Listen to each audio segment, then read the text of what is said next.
নমস্কার, আমি তরুণ ঘোষ। ট্রাম্প তো 25% আমাদের ট্যারিফ চাপিয়ে দিয়েছে, আপনারা সব খবর টবর জানেন, প্লাস জরিমানা চাপিয়ে দিয়েছে। এই সমস্ত হওয়ার পর ট্রাম্পের কি অবস্থা, চলুন একবার সে খবরটা নিয়ে আসি।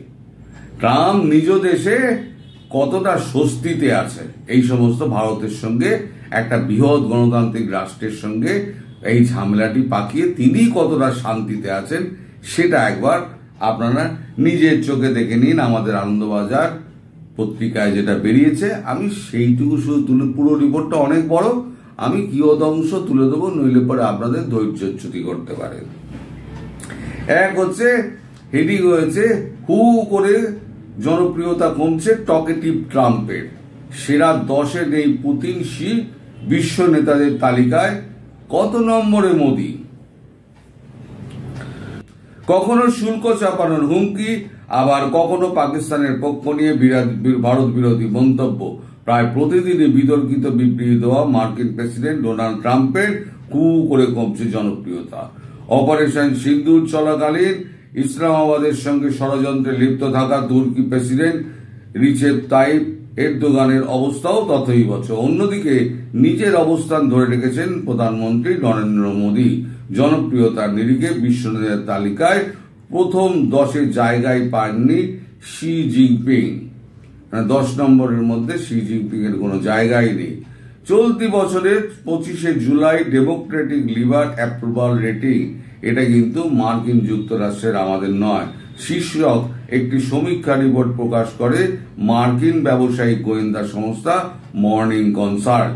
তাদের তৈরি জনপ্রিয়তা বিশ্ব নেতাদের তালিকায় 1 নম্বরে নাম রয়েছে প্রধানমন্ত্রী নরেন্দ্র মোদীর, 1 নম্বরে।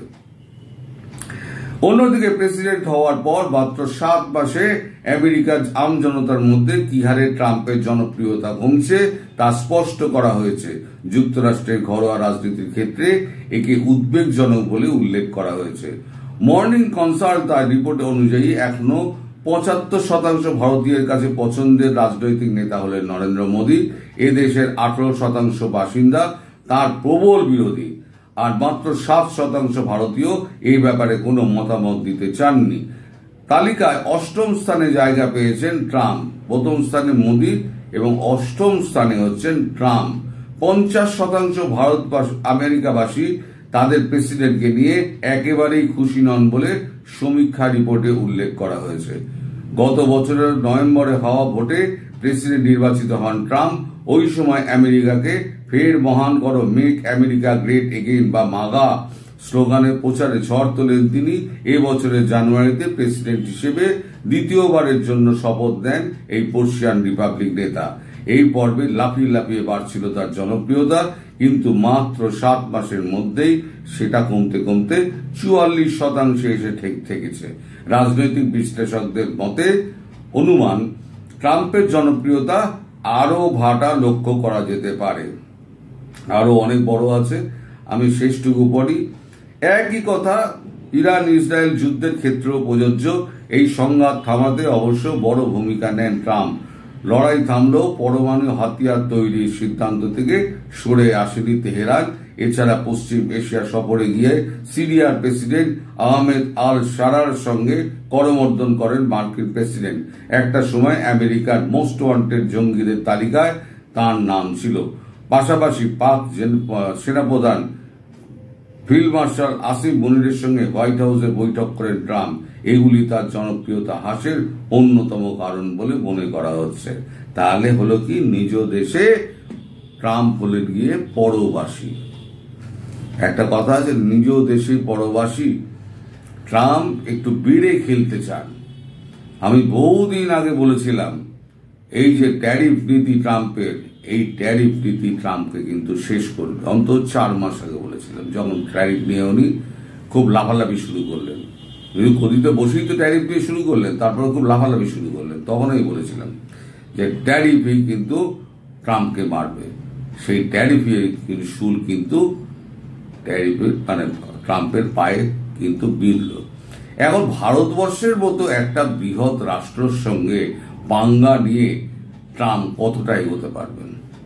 ভারতবর্ষের কাছে ওষুধ, ভারতবর্ষের কাছে আপনার খাদ্যপণ্য, এশিয়ার ফুড বাস্কেট হচ্ছে ভারতবর্ষ, তারপরে যন্ত্রপাতি, স্টিল, এই সমস্ত রপ্তানি যদি ভারত বন্ধ করে দেয়, 1 আগস্ট 2025 25% ট্রাম্পের লাগানো যে ট্যারিফ, তার সঙ্গে ভারতের আগের ট্যারিফ ছিল 10%, তাহলে 35% ট্যারিফ প্লাস জরিমানা ভারত করজোড়ে অ্যাকসেপ্ট করছে। ভাই ট্রাম্প, আপনি খুব ভালো করেছেন, আপনার মতো আপনি করে যান, আমরা আপনার সঙ্গে কোনো ট্রেড করব না।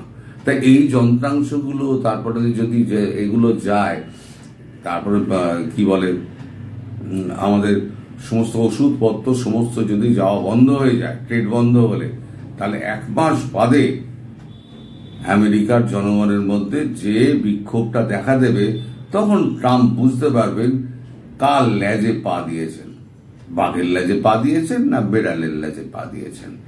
ট্রাম্পের অবস্থা তখন হবে ওই লঙ্কায় হনুমানের মতো, লেজে আগুন লাগিয়ে দিয়েছে, তো এবার পুরো লঙ্কা জ্বলবে। ওয়েট করো, হয়তো 1 মাস দেরি হবে, 2 মাস দেরি হবে, ওয়েট করো। যতক্ষণ না তুমি পর্যন্ত বাংলাদেশ থেকে পা তুলছ, আর ওই খ্রিস্টান রাজ্যের যে পরিকল্পনা তোমার মাথা থেকে যতক্ষণ না দূর হচ্ছে, ততক্ষণ পর্যন্ত ওই তোমার পিঠের ছুরি মোদিজির পিঠেই বসে আছে, সেখান থেকে কিন্তু রক্তক্ষরণ হয়ে যাচ্ছে। আর যত রক্তক্ষরণ হবে, মুখ দিয়ে মোদিজি একটা কথা বলবেন না, তার কাজে কিন্তু তিনি দেখিয়ে দেবেন। সুতরাং বাংলাদেশ এবং ওই খ্রিস্টান রাষ্ট্র থেকে পা ওঠাও, না হলে বিদেয় হও। উনি সারা বিশ্বকে চমকে রেখে দেবেন।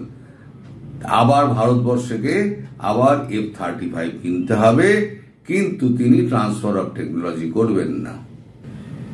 তো সবাই ভালো থাকবেন, সুস্থ থাকবেন এবং সাবধানে থাকবেন। নমস্কার।